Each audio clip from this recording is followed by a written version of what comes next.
On this week's episode of Inside Outside Innovation, we sit down with the legendary Rita Gunther McGrath, best-selling author of books like The End of Competitive Advantage, Discovery-Driven Growth, and her latest book, Seeing Around Corners. Rita and I talk about what companies need to do to navigate the pace and intensity of today's changing environments, and what needs to happen to foster the skills, the culture, and the metrics around innovation. Inside Outside Innovation is the podcast to help new innovators navigate what's next. Each week, we'll give you a front row seat into what it takes to learn, grow, and thrive in today's world of accelerating change and uncertainty. Join us as we explore, engage, and experiment with the best and the brightest innovators, entrepreneurs, and pioneering businesses. It's time to get started.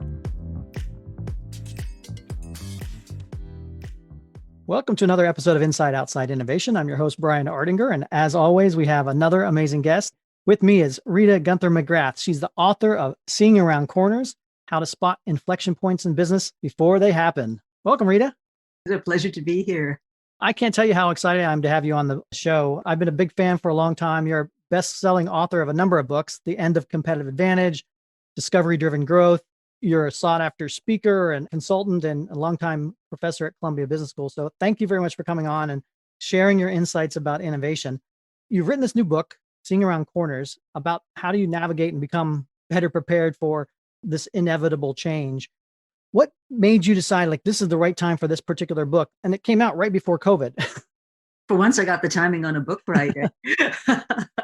Well, the idea of strategic inflection points intrigued me beginning back in the 90s with Andy Grove's work on how Intel had to make this incredible transformation from selling memory devices to selling microprocessors, and what a courageous journey that was for them.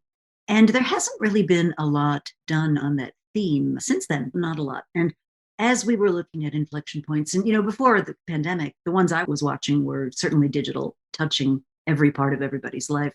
The merging of strategy and innovation as separate fields, they've really been separate before, and now as competitive advantages get shorter, I think they're really merging.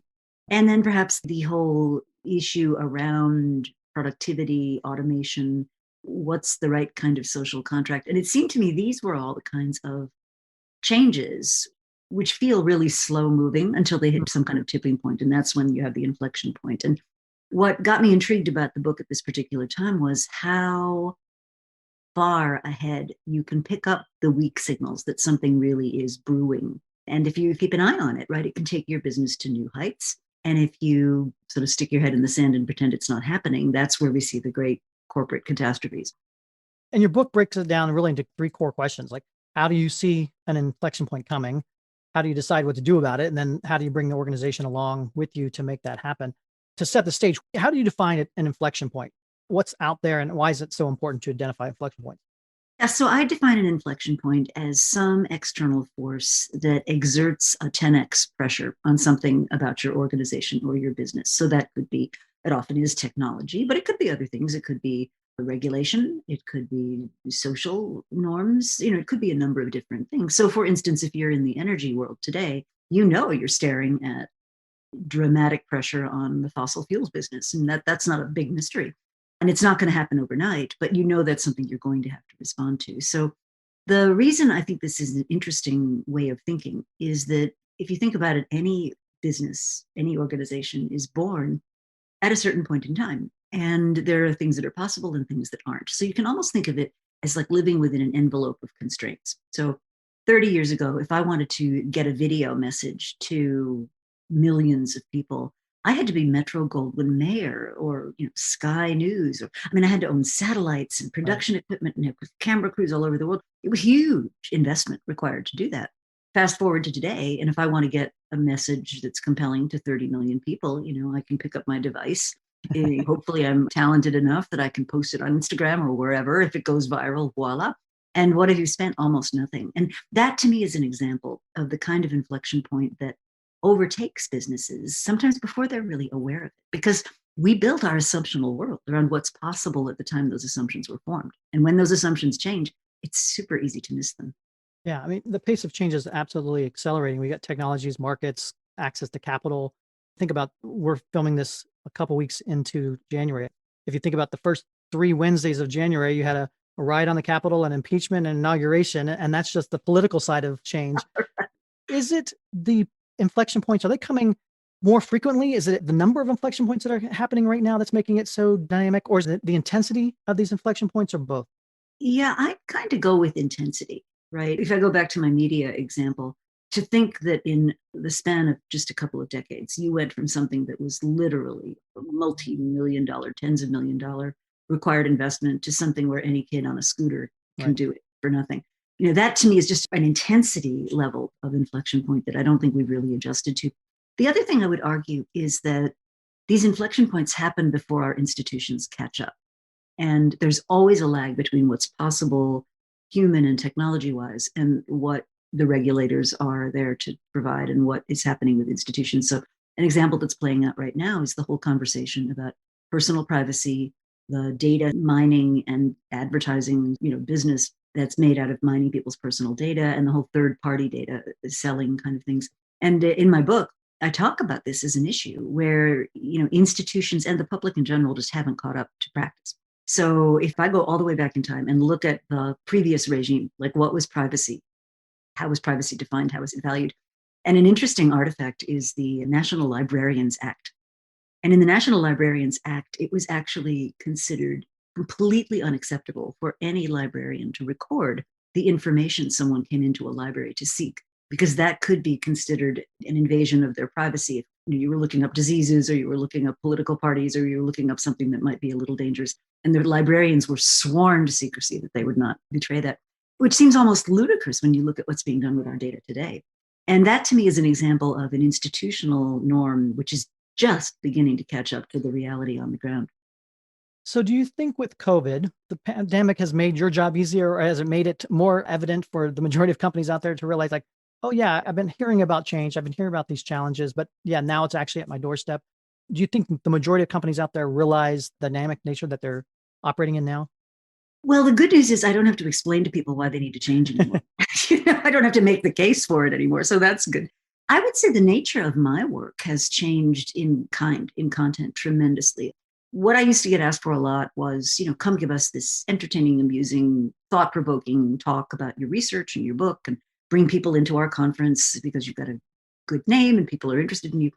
That's really not what's top of people's minds right now. What I'm getting a lot is, help us figure this out. Help us understand how the tools of innovation can help us get through this unprecedented uncertainty we have right now. And the good news is the tools of innovation really do help in a time like this, as you would know and your listeners would know. But there's a vast number of people out there who've never touched the tools of innovation, so Right. it's all new to them. And it's a lot of, help us make sense of this, help us define the next steps, help us get ready for what unknowns may yet come. And I think that's been very interesting for me. It's certainly made my life very interesting because I'm getting asked to sort of sit with companies facing real existential decisions that they have to make. And to be helpful in that regard is very satisfying. But it's definitely changed the nature of what I do. So let's dig in a little bit about the book and the tactics and that around it. You outline 8 or so different themes that corporations and people within organizations should be thinking about when it comes to innovation and seeing around corners. Things like being able to live on the edge and find information outside of their core, things like small empowered teams and that. Why don't you outline some of the core tactics that are outlined in the book? So, as you said, the book is really around how do you see them? How do you decide what to do about them? How do you bring the organization with you? So, on the seeing front, to me, there's a couple of questions to ask yourself. The first question is, am I getting enough exposure to where these small changes are first making themselves felt? And Andy Grove put it really well. He said, if you want to know where spring is making itself felt, you must travel to the periphery because that's where the snow is most exposed. And so the way I talk about that is snow melts from the edges. And what I find is, especially as you get more senior in a company, it gets harder and harder to get absolute unvarnished information. You just have to make much more of an effort because everything gets sort of packaged and beautified by the time it gets to you. Similarly, your words and actions have so much impact on people that you may not even be aware of, that you could be inadvertently cutting off valuable flows of information. Mm. So when I say getting out to the edges, it's practices like personally getting out to the edges. It's things like what David Cote used to do as the CEO of Honeywell. He would finish most major decision-making meetings by turning to the youngest, the least senior person in the whole room and saying, so, what do you think of this? And of course, this young person would be totally terrified. What does my boss think? Whatever. And he's like, no, I want to know what you think of it because I know what we all think of it, but I'd really like to get your perspective, and made it really clear if somebody could come up with something that was a different point of view that was valued. So getting diverse perspectives, making sure that you regularly, as Steve Blank would say, get out of the building. Don't just be doing your email and talking to your inside people all the time. Developing an external focus, it's hugely important. Don't just listen to the internal noises, base your attention outside. And then, from science fiction, we have a wonderful phrase, the future is already here. It's just not evenly distributed yet, as William Gibson very famously said. And so think about, where are the bits and pieces of the future that are starting to show up that I could go visit? Not that they're fully formed, not that they're exactly what it would be, but if I were in the 1950s, where would I go look at a picture phone? Today, where would I go look at what AI is doing, or what the 10-year-olds of the future are doing, or something like that? So it's little hacks that you can insert in the course of doing your daily business that can just help you get that opportunity to get exposed to something that's quirky, or that's different, or that's never worked that way before. When did that start happening? Those kind of questions. And once your people become aware that you're interested, you'd be surprised at the number of ways you can develop of getting, information that may be a little bit contrary to prevailing norms. Well, I imagine it's a trickle down effect as well, from the standpoint of the CEO edge, maybe 7 layers deep or whatever, but the same principle can apply to the middle manager who needs to get down to the 2 levels deep to understand what's going on. One of the interesting things that I found when researching the book was there was always somebody that knew, always, that if you look at Nokia, there was somebody that knew these smartphones were going to be an issue. If you go talk to the people at BlackBerry, if you go talk to IBM in its dark days. So there are always these people that know, because often they're at the edges, right? They're exposed to it, but they don't have access to strategic decision makers. They're not regarded seriously. Oh, he's a geek. What does he know? Or worse yet, they're always sounding the alarm about something or other. So when they finally get one right, everybody basically ignores them. So that is an interesting thing. And so another question your listeners can ask is, who in my organization would be likely to know? And it's very often the scientists, the programmers, the technical people that, they look at data and they form an opinion based on the data. They don't have an opinion and then go look for data to support it. That's not how they're trained. And so they're often invaluable. Now, they may be cranky, they may be awkward, they may not be socially fluid, but they're often very knowledgeable about what might be happening. When it comes to culture, do you think a lot of this has to be driven from the top down, or is it a bottom up, or how do you perceive creating and fostering this innovative culture that can see around corners? Well, if the top isn't on board, it's very difficult, because you're working around the power structures in the organization. And at that point, it's nearly impossible. The kinds of things you see that go wrong at the top are, yeah, I see this is a big problem, but my contract ends in 3 years. And as long as I can keep the stock price where it is for 3 years, I'm good. So why should I take on all this work of transforming the organization when the next person's going to benefit? So if you got that kind of mentality, it's going to be very hard to get traction.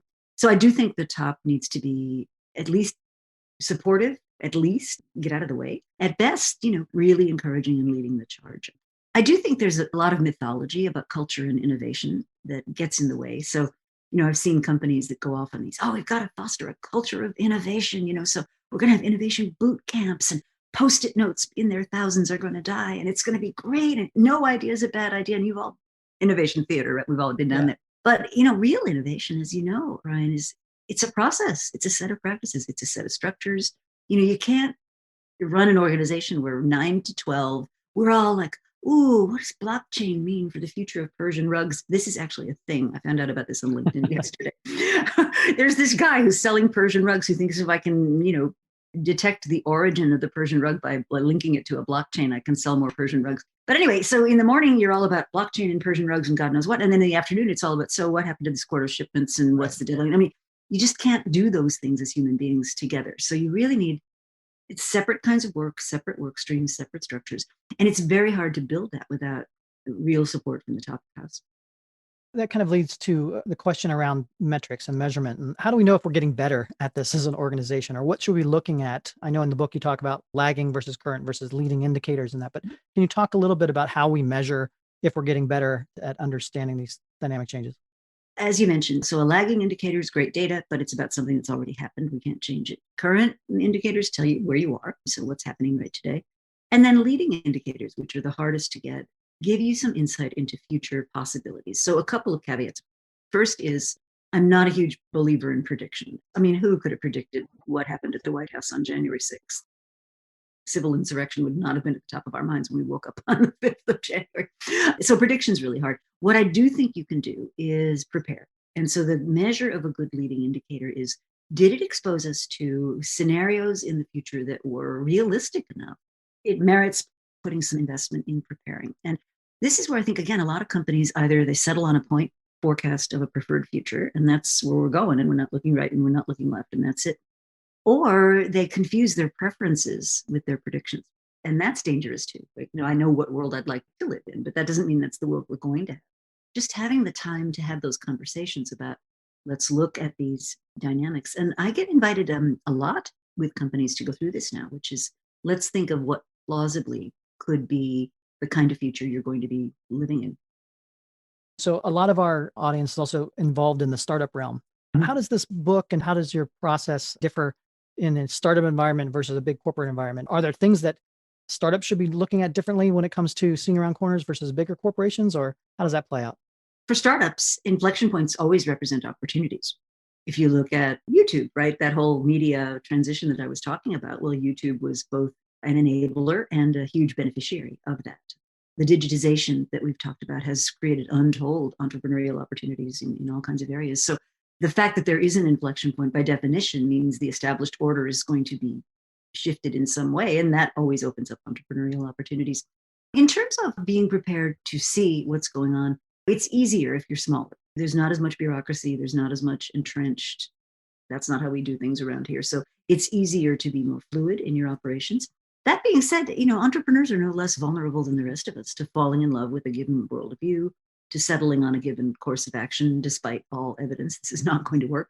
And, if they can get backing, and this has been a critique of mine of the startup phase that we're in, sort of late stage capitalism right now, is there's just no place for all this money to go. And so it's going into crazy ventures. I mean, WeWork just as a poster child for that, but many others. And here's the problem, that when you're designing and driving a company to benefit your investors, because that's actually the core stakeholder that matters the most to you, because you want to keep the wheels turning on the money train. If that's the kind of company you're building, it's very difficult to build a company that really is focused on customers, or it's really focused on, a core technology or something. And so you end up with these companies that limp their way through an IPO, and then it's kind of like, oh, now what? Right. So I think some of what we see in seeing around corners in terms of where you can go wrong, too much big money, too much, here's my preference, not the reality. And that can be very dangerous for startups. Can you talk a little about some of the companies that are doing this well or seem to be ahead of the curve when it comes to positioning themselves for change and disruption?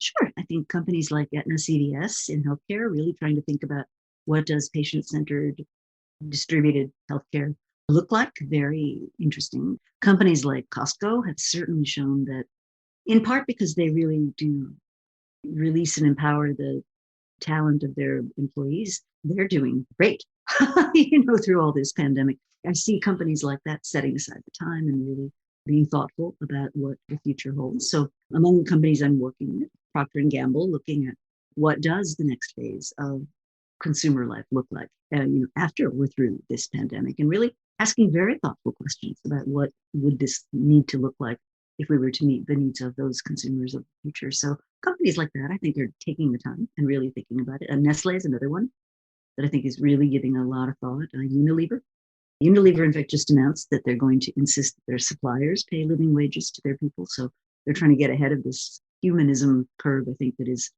highly likely to me to follow on the heels of this pandemic, because what it's done, it's just revealed how precarious so many people's lives are, even in what supposedly is the richest country in the world. It's really made that obvious. What corners are you looking around, or what are you exploring? What trends excite you, and what are the next things that you're going to be tackling?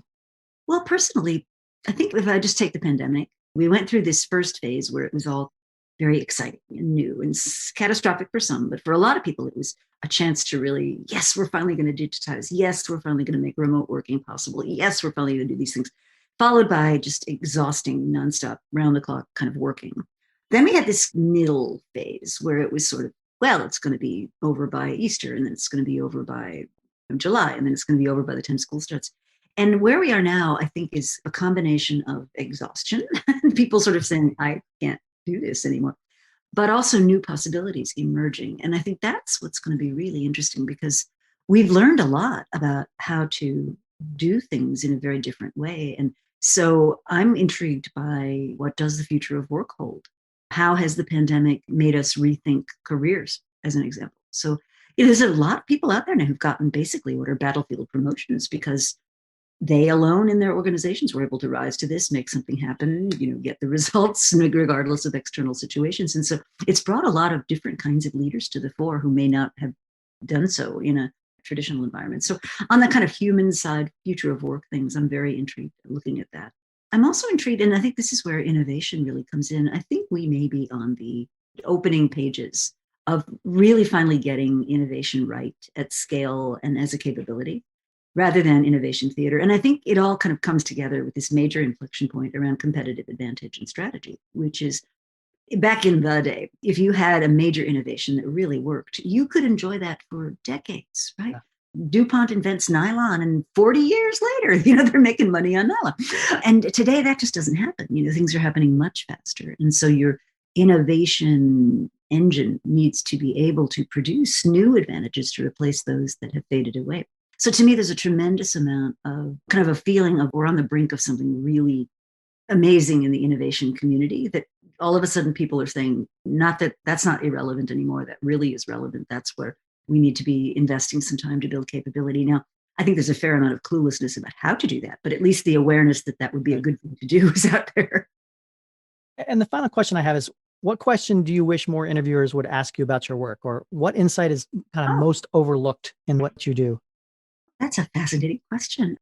Probably the pattern recognition is really core to what I do. I remember once I was teaching, when I first started teaching in the MBA program, on one of my evals, it came back the comment, Professor McGrath has an uncanny ability to connect everything to everything in a way that I don't think I've ever seen before. And I wasn't sure the student meant it as a compliment. But I do think a lot of where you get the insights is, what does battery power in India have to do with the fate of autonomous vehicles in Europe? And they're connected. And I think seeing those connections is often something people don't see enough. Like, people get very surfacey in these kinds of things, but if you go deeply into how certain people are able to really see these patterns, I think it's that pattern recognition. That butterfly effect. How does it all come together? Well, Rita, I do thank you so much for coming on Inside Outside Innovation and being a part of this. I look forward to having you back on and talking in the future as things progress in general. But thank you very much for being on the show. It's a pleasure. Thank you. That's it for another episode of Inside Outside Innovation. If you want to learn more about our team, our content, our services, check out insideoutside.io or follow us on Twitter @the IO Podcast or @Ardinger. Until next time, go out and innovate.